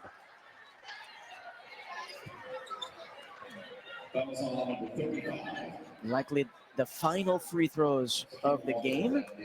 This is coming up here for Maddie Green, and Maddie Green has yet to score here today. So trying to get in the point column. But South Carolina to 25-3. They'll improve to 13-1. Improve to 7-2 on the road. Vanderbilt 19-9, 6-8, and then drop to 12-4 here at home. Vanderbilt, Drew, they cut it to 6 to start that third quarter. They gave it a really good push and run, but this is what South Carolina and Dawn Staley basketball is all about. Yeah, when you see the rebound margin, the way that they helped Vanderbilt to 30% from the field, just a tremendous defensive effort. And they're physical, they're big, they're well coached, well schooled, and awfully impressive. So we'll take a look here at the bracketology again before one of the superstars for South Carolina, Malaysia Full-Wiley, comes over and chats with Drew and I. We're taking a look here again. Texas and South Carolina, it's a tie at the top of the kingdom in the SEC between those two, and then Vanderbilt, they're projected as a 7. Of course, we'll see if that changes. It really shouldn't after this game, but we'll see what Charlie Cream is looking at. It all depends, Drew, on what's going on, not just in the SEC, but around the country. That's exactly right. You got to start paying attention to all the other conferences, all the at-large bubble teams as well, and it's that time of year, partner, that you start to look at how other teams are doing. What are their resumes? What are their quality wins? Well, we talked about it. Malaysia Full-Wiley, she was full of fire today, Drew, and she was phenomenal. Tied her season high 24. You can see it started right there with that steal and finish. The very next play, a nice drive. The very next play, 7 straight points. You saw that 3-point make, and I love that one in the second half, that deep bomb that she made, and just continued to play with great pace, great force, 24 points, terrific game. Talk about just the way that you felt coming into this game. You played with such confidence today. Talk about what you wanted to bring to this game today. Coach asked us what we were great at this week, and I said transition and scoring, so I felt like I had to bring my A game this game. I kind of lacked confidence this season, but I feel like it came at the right time, and I just came out there like no one could guard me, and it showed. So I love it. I love that smile too. Thank you. You grew up in Columbia, right? Went to high school 10 miles away. Just talk about what it means to put on this uniform. It means a lot to me, but not only me, but my family. I feel like my mom, she sacrificed a lot. My family sacrificed a lot for me to be able to just attend the University of South Carolina. So every time I step on the court, I just feel like I'm doing it for my family or for the 803. I feel like I carry a lot of weight on my shoulders, and I do it well. And I feel like I'm just doing great, and I just got to keep going. You do it so beautifully, by the way. Thank you. It's so fun to watch you play. Thank you. Talk about you guys coming up that UConn game. Obviously, the last 2 games, the last game there, you guys just played so great at home, and then coming to Nashville. What did you learn from that UConn game that now you've been able to put into the last 2 games? That we're never too good to learn from our mistakes. I feel like we were winning a lot, so we wasn't really learning from like losses, but that loss really helped us learn and really showed us where we needed to grow at and how we needed to come together as a team and just play for each other, not just play for people in the fans or in all the fans or the crowd, just playing for each other. And I feel like we did that, and we locked into doing that, and everyone just understands the assignment, and everyone's on the same page now. So I'm scared for all our opponents. Well, they should be. They should be scared. And then we noticed you come in with Joyce Edwards, right? You guys come in together. Just talk about your guys' relationship, what she means to this program. Joyce, she's a dog. I kind of feel like we got the same story a little bit. She's from Camden, South Carolina. I'm from Columbia, South Carolina. So I just have a different type of love for Joyce. She's a go-getter, man. She just makes me so excited by the way she just scores like so easily. She hypes me up. She motivates me to want to be better. So shout out to Joyce, man. I appreciate Joyce a lot because we played against each other for like years. So just to finally play on her team or like finally be her teammate, it means a lot to me. And I know it means a lot to our parents. So I'm just excited that both of us are doing our things. You know what's fun? Winning and playing with your best pals. Yeah. That's the best part of it. Right. Hey, great job today. Thank you. Great job. Thank you. Congratulations. An amazing Great effort. game. One of the Thank you. many stars of the show for South Carolina today. Big time win against Vanderbilt. Of course, that was Malaysia Wiley, full of fire here today. She was excellent, tied her career high. Drew Maddox, Alex Gould, our entire crew here today inside of Memorial. Drew, final thoughts? Just terrific watching South Carolina here courtside. So athletic, long, defensive, tough, gritty. And this one right here, Miss Wiley, was terrific today. Well, for Malaysia Wiley, I'm Alex Gould, Drew Maddox, and Dean McConaughey, and our entire SEC Network crew. Appreciate you joining us here at Memorial. 82-54 win for the Gamecocks. All games airing on ESPN Networks are streaming live and archived on the ESPN app. This has been a presentation of the SEC Network.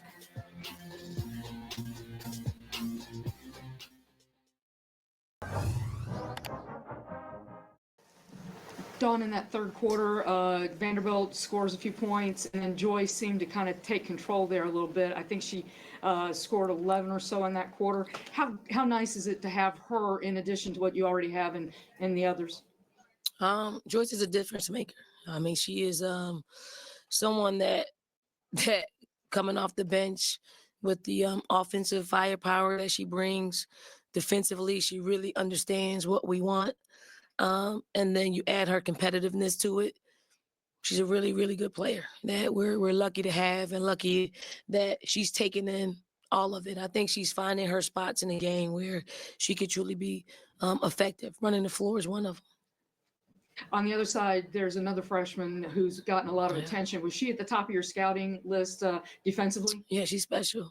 She's special. I mean, to come in our league and to have done what she's done, I don't know if there's a bigger offensive impact. I mean, she's very, very efficient. And that's what we tried to do. We just tried to make her as inefficient as possible. Yes, she's going to score points, but we wanted to make it difficult for her to score those points. And I thought we did a pretty good job. I thought we made her defend. And that's part of the process of when someone is capable of scoring a whole lot of points. They can't relax on defense. You got to make them guard. And I thought we did a good job with that. 47 second half points. What were the biggest adjustments you made at halftime? I mean, we really didn't make any adjustments. I think what we did was make layups. We didn't make as many layups as we did in the first half. So you make layups. I thought we rebounded the ball. I thought we just really gave multiple efforts when it came to rebounding and defending. Go ahead. Only 3 points allowed on turnovers today. What did you feel like you saw from your team in transition on that? I mean, this league will eat you up if you turn the ball over, live ball turnovers. I thought we turned the ball over trying to throw it back, back at them underneath their basket. I think they got 7 points in the first half with us doing that. So we have to clean some of the stuff up that we were just kind of self-inflicting. But I thought we did a good job, not giving easy buckets. Congratulations on the win. Thank you. Yeah, with Malaysia, with your, let's call it, holistic way of sounding. Are you preparing her to be a pro? And most importantly, are you preparing her to, let's say, be better, or who better than the point guard to teach her is you? Are you preparing her for that? I think Malaysia's a pro. I think we're just giving her the tools to operate in that space, because it's not just one way. You have to be multifaceted when it comes to playing at that elite level. Like, talent-wise, she's got the talent, speed, athleticism. She has all, elite, all of that. Now is the crux of playing in the league. How do you handle certain situations? How you handle starting or not starting? How you handle, when you go 0 for 4, right? You got to defend. So it is all of those things that we're adding to what she already has brought to us, because ultimately she wants to be a pro. And if she wants to be a pro, there are things that we have to add. Like, we're not trying to take anything away from her. We just want to add to what she already brought to us. She reminded me of you. She's much quicker than me, and actually, she's got a little bit more gall when it comes to taking shots. I'm a little shy when it comes to taking shots when I was playing. On your right. Don, you've kind of seen Vanderbilt's growth the last few years as a part of the league. What do you make of the job Shay's done here and kind of getting them back to a tournament level team? I mean, she's done great. One is just talent. You know, we all know that Shay can coach. Like you can coach, she can coach. She can coach the game. Then it's about getting talent. You know, Blake's helps. Pierre helps. Like they are the cornerstone of their future. And I do think, you know, people are going to want to play with them. And she's right. She's right there. I mean, she's right there. I think she'll be a tournament team, no doubt. I know she's not getting the results as far as the games, but I think her body of work proves that she should be part of the 68. Coach, you kind of talked a little bit about Vanderbilt not getting the results, but still building. As someone that has built a program up to that level to where now you guys are competing and winning national championships, what are some of the intangibles in getting a program to that level around this time? I mean, it's about talent. I mean, it's just solely about talent. It's about culture. It's about chemistry, and it's about, you know, getting your kids to believe. And I don't think they lack belief at all. I think there are, and it takes to win a national championship. It takes more than 2 players or 3 players or 4 players. It takes a good 8 or 9 players understanding their role, thriving in their role, and actually, you know, shutting out some of the noise that can interfere with your, you know, your progressing towards winning a national championship. Thank you, Coach. Thank you, everyone. Thank you. Thank you. A little bit in the third quarter where we were battling. Our effort was there and then it wasn't. I felt like we looked a little bit out of sorts on offense. We weren't able to get anything in fast break. The ball wasn't moving as crisply and cleanly as it normally does. So there's some things we have to figure out. I mean, obviously they're a good team. I don't think either of us played great today. But it's disappointing to not take advantage of not their best game on our home court. At the same time, it's senior night, and I thought there were some bright spots today from some of our guys that are graduating. All right, go ahead and open up the floor for questions. Pardon me, just mention your name and organization. We'll start here front row. Elena Morris, Vandy 24/7. You mentioned those seniors. Just how important have those 5 been to your program over the past couple of years? Yeah, you know, Save, Leilani, and Juice have just been here for a year. The other 3 have really made an impact in a positive way on the trajectory of the program and putting us in a place where, you know, we're able to do some of the things that were only part of our vision when we got here. So, you know, you never want to, it's a loss today and it stinks because I thought we didn't play well, but it's also an opportunity to honor how far we've come and to honor those guys that have gotten us here. So we're going to take full advantage of that now after the game, and then we'll get back to work when it's time to get back to work. Tremaine Dalton from SB Nation. First and foremost, you're an awesome coach. And this is one of those punch in the face moments, also leading towards the March Madness and everything like that. Do you feel like this is a wake up call? I hope so. Yeah, I hope so. I think it needs to be in a lot of ways. This is kind of when you want to be playing your best basketball. So I think that's what's maybe the most concerning about how we played today. But also, you know, we're not that far removed from some of the better games that we played. We just showed a lot of toughness and grit in a road overtime win at Auburn. And I thought, you know, that more looked like the team that I know. So we got to make sure that this last week of the season, we get back to who that is. And I think we'll be able to do so quickly. Shay, Teresa Walker, Associated Press. Part of that, last week, Michaela had, you know, her explosion, 30 points in the final 10-25 to help you win at Auburn. Today, she had 2 points in the fourth quarter. Is part of this as a freshman learning that, you know, she's kind of got a target on her back now and how to deal when teams are trying to make her work on both ends of the court and a chance for her to grow her game? Yeah, definitely. It's always a chance for her to grow her game. So she hasn't been a secret for a long time. But I think there were times today where we were out of sorts. So it didn't even look like, to me, a lot of times on offense that we were connecting. So for her, that's going to be tough as a point guard. We got to make sure that everyone's on the same page, that she's getting the same opportunities that she's gotten in so many of the games before. And she just didn't get those today. She just didn't get them. And the ones that she tried to take were more difficult than they usually are. And you got to credit South Carolina's defense. In that way, they're long and athletic. But I thought she still played hard and she still did a lot of really good things. We also shouldn't need her to score 50 points for us to win. We're not, we got to be better than that. So she's done it in moments where we really needed it. But she also has to get a little bit of help. I thought there were times today where Camille did help her, but we just got to get more contributions from everyone else on the floor.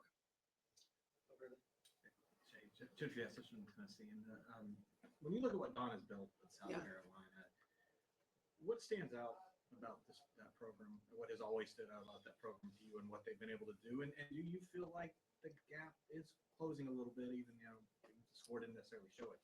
Yeah, I do feel like the gap is closing when we play our best. I mean, in terms of the things that we've accomplished so far this year, and where we're going, I do feel that way. What's impressive about what Dawn has done is that she literally built it from the ground up. It's impressive that she did it while also coaching in the Olympics. That she's been able to create a powerhouse in this day and age, especially as the landscape is changing.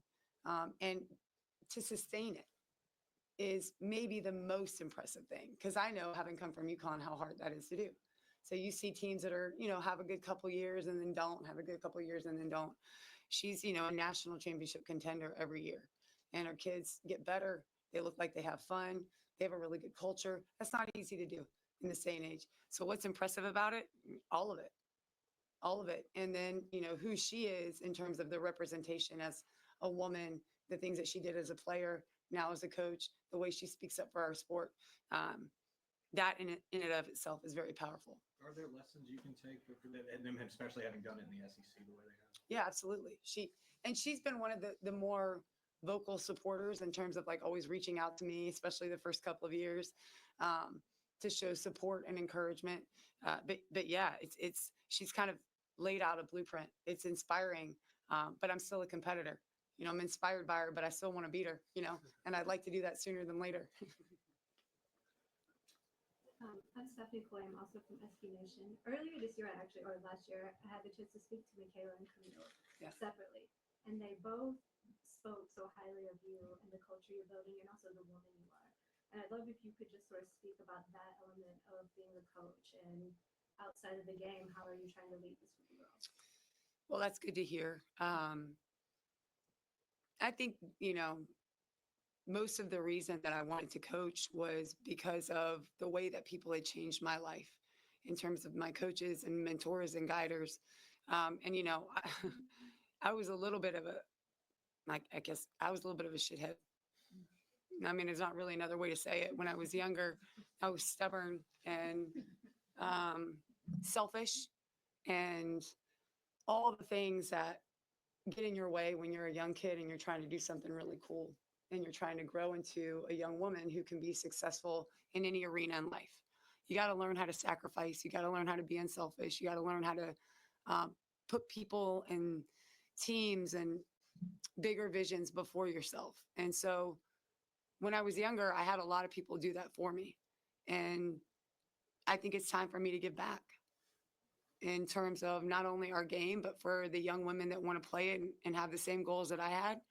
I also want to show them that you can do that and still be a wife and a mom and, somebody in the community that's a leader. You can do all the things. You can't always do them at once. And I've learned that myself here, being where my feet are. But to me, it's more important that my players know how much I care about them and love them, how much I want to set them up for success in the future, and how much I'm going to pour into them, whether or not they perform on the basketball court. But if they can learn those things that I learned and they have the talent that they have, then they're going to explode with success in every arena of their life. And that's meaningful in terms of leadership. That's meaningful when you can help guide kids through that and see them to the other side so that when they get to life, real life, because y'all know, man, it's unforgiving that they have a really big toolbox of things they can use because you were able to help them.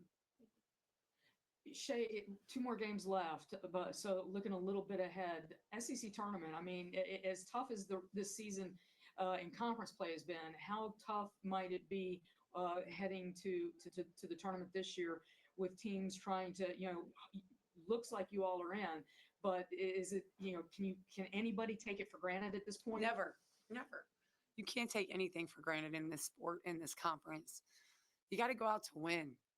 We need to win. And we need to make sure that we position ourselves to do something really special in March.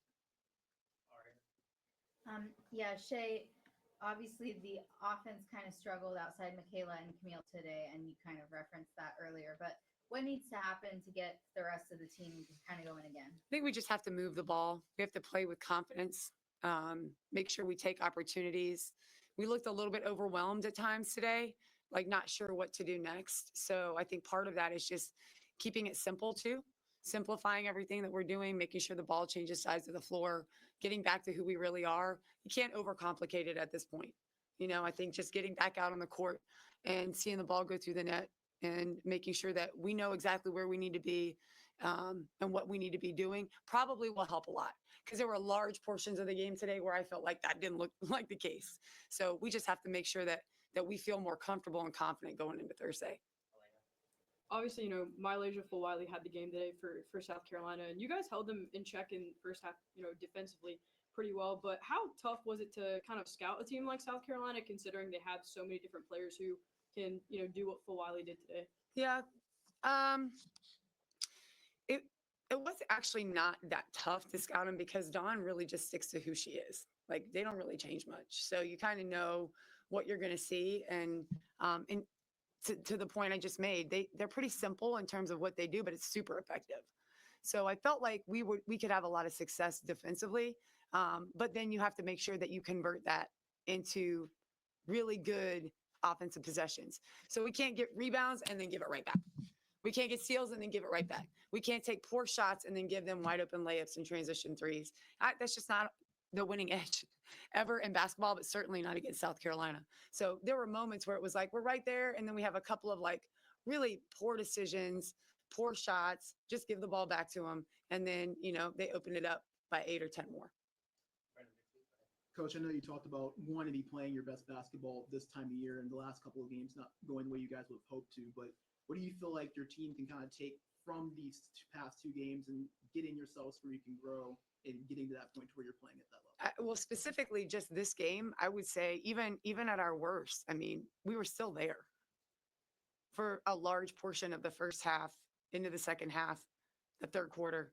We were right there, and we did not play well. And neither did they, but we got to take full advantage of that. We were right there having played one of our, I would say probably one of our worst games of the year in terms of who we are and what we aspire to be. So all that being said, we still had an opportunity to be in a position to win the game. And so you kind of have to look at it that way. And then we have to say, well, what was our issue? What got in our way? Let's confront that. Let's get rid of it. Let's fix it, whatever, and let's move on. Last question right here. We're in a very unique time in women's basketball where guards are getting these explosive numbers. South Carolina is one of the few teams that play both sides of the floor. Mm-hmm. Do you feel like that is what caught your players by surprise? I don't think we were caught by surprise. I mean, I don't know that I would say that we were caught by surprise. I think they just took advantage of our mistakes. And that wasn't surprising, but it was disappointing because you can't make mistakes like that against really good teams. The things that we did, I mean, they were self-inflicted. Just, not a lot of offensive flow, turnovers, rebounding, not moving the ball crisply enough, not making free throws, not scoring 1 point in transition. And that sucks. Like that, you just can't do that against good teams and think you're going to win the game. So it wasn't surprising, but it was disappointing that we weren't able to capitalize more on the positive things we did so we could put ourselves in position to win. Because away from Elijah's points, she was rebounding a lot and able to push the ball up ahead, not giving an opportunity for your bigs to get back. Yeah, exactly. I mean, there were a lot of cases of that, just rebounding and running, turnover, just even in the open court, getting picked for a layup. That can't happen at this level. You got to be better than that, So to me, it was just that's a lack of focus, and we just have to be a little bit more disciplined. And again, I'm going to keep saying it, but it's true. We got to get back to who we are, you know? All right. Thank you, guys. Thank you.